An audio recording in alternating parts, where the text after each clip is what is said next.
என் பெயர் பானு. நான் பார்ப்பதற்கு அவ்வளவு அழகாக இருப்பேன். என் பள்ளி பருவத்தில் நடந்த ஒரு சம்பவத்தை உங்களிடம் இப்போது கூறுகிறேன். நான் 11ஆம் வகுப்பு படிக்கும் பொழுது என்னுடன் படித்த மணிகண்டன் என்ற மாணவன் என்னை காதலிக்கிறேன் என்றான்.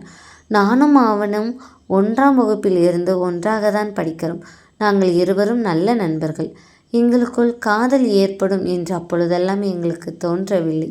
எனது ஊரிலிருந்து எங்கள் பள்ளிக்கு 2 கிலோமீட்டர் செல்ல வேண்டும். மணிகண்டன் பக்கத்து ஊர். இருவரும் சகஜமாக தான் பழகினோம். ஆனால் நாட்கள் செல்ல எங்களது நண்பர்கள் எங்களை கேலி செய்ய ஆரம்பித்தார்கள். உங்கள் 2 பேருக்கும் இடையில் ஏதோ ஒன்று இருக்கிறது, சொல்லுங்கள் என்று அடிக்கடி கிண்டல் பண்ணார்கள். அந்த கிண்டலோ என்னவோ தெரியவில்லை, எங்களுக்குள் காதல் மலர்ந்தது. எங்களுடைய காதல் எங்கள் பள்ளிக்கு தெரிந்தது. என் ஆசிரியர் ஒருவர் என்னை கூப்பிட்டு இதெல்லாம் தவறு என்றும் உன்னுடைய பெற்றோர்களிடம் கூறி விடுவேன் என்றும் கூறினார்கள். எனக்கு சற்று பயமாக தான் இருந்தது. இதை பற்றி மணிகண்டனிடம் பேசினேன். அதனால் பள்ளியில் வைத்து நீயும் நானும் இனிமேல் பேசிக்கொள்ள வேண்டாம் என்றான். அப்பொழுது தொலைபேசி வசதி எல்லாம் கிடையாது. பள்ளி வேலை முடிந்து வீட்டிற்கு செல்லும் அந்த 2 கிலோமீட்டர் தொலைவில்தான் நாங்கள் பேசிக்கொள்வோம். நாங்கள் காதலிப்பது மற்ற மாணவர்களுக்கும் தெரியும் என்பதால் பெரிதாக எங்களை கண்டு கொள்ளவில்லை. நாங்கள் சைக்கிளை உருட்டி கொண்டே பேசிக்கொண்டு சாலை ஓரத்தில் போவோம். இப்படியே 11ஆம் வகுப்பு அந்த வருடம் முடிந்தது. 12ஆம் வகுப்பில் அடியெடுத்து வைத்தோம். கடைசி வருடம் என்பதால் எங்களுக்கு ஸ்பெஷல் கிளாஸ் நிறையவே இருந்தது. அன்று ஞாயிற்றுக்கிழமை ஸ்பெஷல் கிளாஸ் வைக்க வேண்டும் என்று சொல்லியிருந்தார்கள். நாங்களும் சென்றோம். ஆனால் அன்று மதியம் வரை தான் எங்களுக்கு ஸ்பெஷல் கிளாஸ் இருந்தது. வீட்டில் ஏற்கனவே சாயங்காலம்தான் வருவோம் என்று சொல்லி இருந்தோம். மதியம் முடிந்ததும் சற்று நேரம் நாங்களும் எங்களது சக நண்பர்களும் விளையாட்டு மைதானத்தில் விளையாண்டுட்டு கொண்டு இருந்தோம். 1 மணி நேரம் முடிந்ததும் ஆசிரியர்களும் மற்ற மாணவர்களும் கிளம்பி விட்டார்கள். ஆனால் நானும் மணிகண்டன் மட்டும் அங்கு இருந்தோம். அடுத்த வருடம் நாம் கல்லூரிக்கு சேர்ந்து விடுவோம். இந்த கல்லூரியில் படிக்க போகிறோம் என்று தெரியாது. ஒரே ஊரும் கிடையாது. தொலைபேசி எண் கிடையாது. எப்படி நாம் ஒருவரை ஒருவர் சந்தித்து பேசிக்கொள்ளப் போகிறோம் என்று தவிப்பும் எங்களுக்குள் இருந்தது. இன்று கிடைத்திருக்கும் இந்த வாய்ப்பு சற்று நேரம் நாம் பேசிக்கொள்ளலாம் என்று அன்று இருந்தோம். எங்கள் வகுப்பறைக்கு பின்னாடி ஒரு திண்டில் மணிகண்டனும் நானும் கைப்பிடித்து கொண்டு அமர்ந்திருந்தோம். அவன் தோளில் நான் சாய்ந்து கொண்டிருந்தேன். எங்களது எதிர்காலம் எப்படியெல்லாம் இருக்க வேண்டும் என்று நாங்கள் பேசி கொண்டிருந்தோம். யாரும் இல்லை என்று தான் நாங்கள் நினைத்தோம். ஆனால் அங்குதான் ஒரு திருப்பம் நடந்தது. இதற்கு பிறகு இப்படி ஒரு வாய்ப்பு நமக்கு கிடைப்பதில்லை என்று மணிகண்டன் கூறினான்.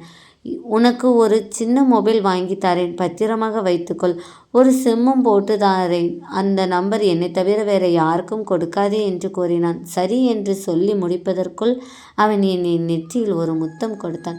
சற்றென்றும் எதிர்பார்க்காத நேரத்தில் அவன் கொடுத்த முத்தம் எனக்கு ஏதேதோ பண்ணியது. வெட்கத்தில் அவனை தள்ளிவிட்டு நான் எழுந்து ஓட முயற்சி செஞ்சேன். என் கைகளை பிடித்து அவனோடு இழுத்து கொண்டான். என்னை ஐ லவ் யூ பானு என்று சொன்ன அடுத்த நிமிஷம் அவன் தோளில் நான் சாய்ந்து கொண்டேன். இப்பொழுது நினைத்தால் கூட அந்த நிமிடங்கள் அப்படியே இருந்திருக்க கூடாதா என்று தோன்றுகிறது. ஆனால் எங்களது சந்தோஷம் 5 நிமிடம் கூட தொடரவில்லை. எங்களது கெமிஸ்ட்ரி சார் அந்த இடத்திற்கு வந்தாங்க. பரவாயில்ல, நல்லா ரொமான்ஸ் பண்ணுறீங்களா அப்படின்னு ஒரு சத்தம். பதறிப்போய் நாங்கள் 2 பேரும் திரும்பி பார்த்தோம். பக்கத்தில் இருந்த நானும் மணிகண்டனும் தள்ளி நின்றோம். சார் என்று பதறிப்போய் நின்று அவர் கையில் அவர் மொபைல் ஃபோன் ஆனில் இருந்தது.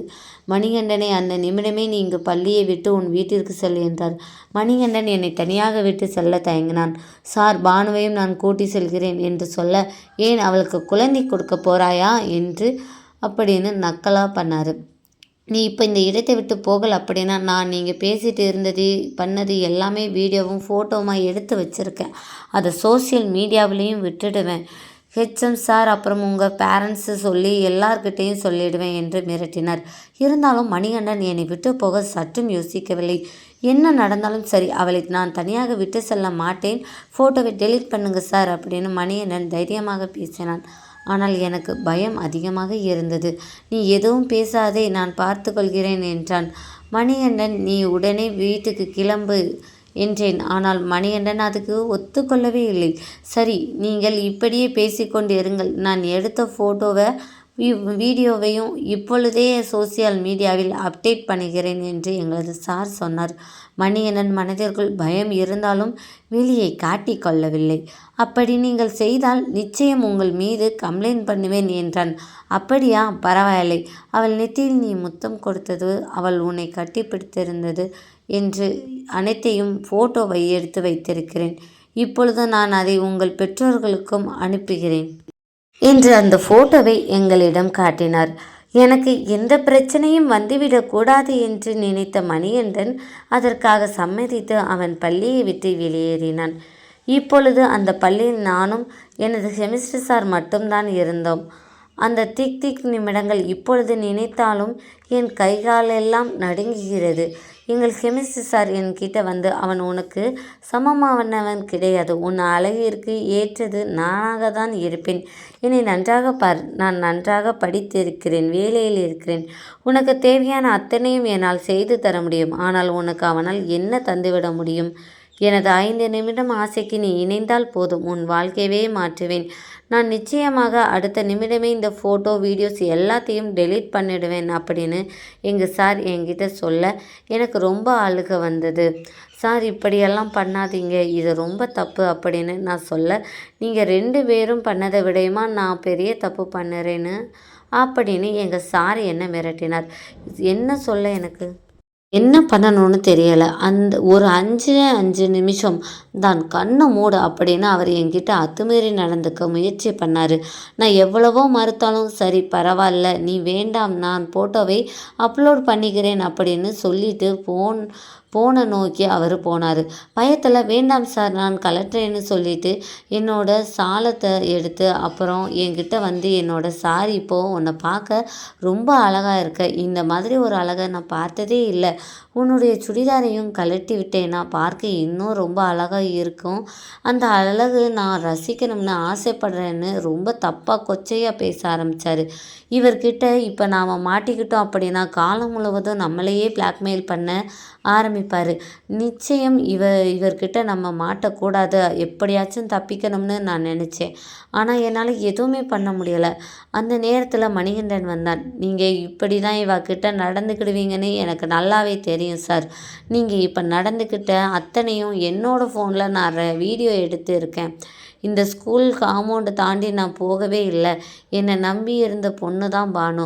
அவளை நீங்கள் இந்த மாதிரி பேசுகிறது ரொம்ப தப்பு. நீங்கள் எங்களோட ஆசிரியர், குரு, தாய் தந்தைக்கு சமமான ஒருத்தர். இப்படி உங்கள் பொண்ணு வயசில் இருக்க ஒரு பொண்ணுக்கிட்ட தப்பாக பேசுகிறீங்களே, இது சரியா? இப்போவே இந்த வீடியோ ஃபோட்டோஸ் நீங்கள் டெலீட் பண்ணலை அப்படின்னா நிச்சயம் நான் இந்த வீடியோவை போலீஸ் ஸ்டேஷனில் கண்டிப்பாக கொடுத்துருவேன் சார் அப்படின்னு மணிகண்டன் துணிச்சலாக பேசினான். சாரும் பயந்துக்கிட்டு அந்த ஃபோட்டோஸ் வீடியோஸ் எல்லாம் அந்த ஃபோனில் மெமரியில் இருந்த எல்லாத்தையுமே டெலீட் பண்ணிட்டாரு. மணிகண்டன் அதோட விடலை. இந்த வீடியோவை நான் டெலீட் பண்ண முதல்ல ஒரு பொண்ணோட அசிங்கப்படுத்தினால் அதற்கு சரியான தண்டனை அவள் காலில் விழுந்து மன்னிப்பு கேட்கறது தான். பானுவோட காலில் விழுந்து நீங்கள் மன்னிப்பு கேளுங்கன்னு எங்கள் சாருக்கு சரியான தண்டனையும் மணிகண்டன் கொடுத்தான். நாங்கள் அப்போவே அந்த காம்பவுண்டை தாண்டி வீட்டுக்கு புறப்பட்டோம். மணிகண்டன் என் வீடு வரைக்குமே வந்தான். வரும் வழியில் அவன் தீர்க்கமாக ஒரு பதிலை சொன்னான். நீயும் நானும் ஒருவரை ஒருவர் விரும்புகிறோம். ஆனால் நம்மளது தனிமை இன்று ஒரு பெரிய ஆபத்தில் மாட்டிவிட பார்த்தது. என் கையில் மொபைல் இருந்ததனால் நாம் தப்பித்து விட்டோம். இல்லையென்றால் உன் நிலைமையையும் என் நிலைமையும் யோசித்து பார். நம்முடைய இந்த காதல் ரொம்ப புனிதமானது. அதை கொச்சை பண்ணும் விதத்தில் எந்த ஒரு தப்பும் நடந்துவிடக்கூடாது.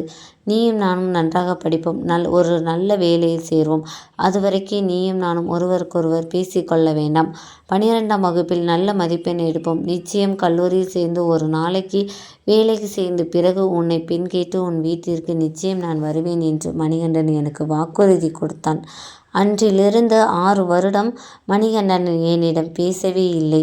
என்னை பார்க்கவும் வரவில்லை. நானும் அதற்கு முயற்சி செய்யவில்லை. ஆனால் ஒவ்வொரு பொழுதும் அவனது நினைப்பு அதிகமாகிக் கொண்டேதான் இருந்தது. அவன் மீதான காதல் கடலின் அளவையும் கடந்தது. அந்த அளவிற்கு புனிதமாக இருந்தது எங்களது காதல். மணிகண்டன் சொல்லுவது போல் ஒரு நல்ல கவர்மெண்ட் உயர் பதவிக்கு போனான். இப்பொழுது அவனுக்கு மாத சம்பளம் 70,000 ரூபாய். நானும் படித்து முடித்துவிட்டு அரசு ஆசிரியர் பணியில் சேர்ந்து இன்று நான் ஆசிரியராகவும் அவர் அரசாங்க பொறியாளராகவும் இருக்கிறார். அவர் சொன்னபடியே வேலை வாங்கிய பிறகு அவர் குடும்பத்தோடு என் வீட்டிற்கு வந்து என்னை பெண் கேட்டார்கள். எங்கள் வீட்டிலும் எங்களது காதல் பற்றி முன்பே அறிந்திருந்ததால் எங்களின் பொறுமையையும் ஒருத்தர் மீது ஒருத்தர் வைத்திருந்த அன்பும் நம்பிக்கையும் பார்த்து அவர்கள் சம்மதம் சொன்னார்கள். பெற்றோர்களால் நிச்சயிக்கப்பட்டு ஊரே பிரமிக்கும் அளவிற்கு எங்களது திருமணம் நடைபெற்றது. எங்களது கல்யாணத்திற்கு எங்கள் கூட படித்த அனைத்து நண்பர்களையும் அழைத்தும் கல்யாண விழா போல் இல்லாமல் ஏதோ ஒரு கச்சேரி நடப்பது போல் அந்த அளவிற்கு எங்களது திருமணம் களைகட்டியது. நண்பர்களுடன் நடந்த எங்களது திருமணம் ஒரு வாரத்திற்கு பேசும் அளவிற்கு சிறப்பாக அமைந்தது. இப்பொழுது எனக்கும் மணிகண்டனுக்கும் ஒரு ஆண் குழந்தையும் ஒரு பெண் குழந்தையும் இருக்கிறது. நாங்கள் இருவரும் எங்கள் பெற்றோர்களை நன்றாக பார்த்து கொண்டோம். எங்களது குழந்தைகள் தாத்தா பாட்டியின் அரவணைப்பிலும் நன்றாக வளர்ந்தார்கள். 6 வருட காலங்கள் நாங்கள் பார்க்காமல் பேசாமல் மனதில் பட்டதை சொல்லாமல் தவித்த தவிப்பிற்கு இப்பொழுது பலனாக ஆயுள் முழுவதும் நானும் அவரும் சந்தோஷமாக வாழப்போகிறோம். என்னவெல்லாம் பேசுவேன் என்று நினைத்தோமோ அதை அத்தனையும் பேசி தீர்த்தோம். இந்த 6 வருடமும் நாங்கள் பேசி பழகி காதல் செய்து திருமணம் பண்ணி இருந்தால் கூட இந்த அளவிற்கு எங்களது வாழ்வு மகிழ்ச்சியாக இருந்திருக்கும் என்று சொல்ல முடியாது. நாங்கள் திருமணம் முடித்தால் எப்படியெல்லாம் வாழ வேண்டும் என்று ஆசைப்பட்டோமோ அதேபோல் ஒரு அழகான வாழ்க்கை எங்களுக்கு அமைந்தது. சரியான நேரத்தில் சரியான முடிவை எடுத்ததால் எங்கள் வாழ்க்கையில் இருந்த காதல் திருமணம் என்னும் தடையை நீக்கி பெற்றோர்களின் சம்மதத்தோடு மிகவும் மகிழ்ச்சியான ஒரு வாழ்க்கையை நாங்கள் ஆரம்பித்தோம். பிடித்தவர்களோடு வாழ்வது எவ்வளவு முக்கியமோ அதே அளவிற்கு நாம் வாழ்க்கையை பிரச்சனை இல்லாமல் கொண்டு செல்வதற்கு பணமும் ஒரு முக்கிய காரணம்தான்.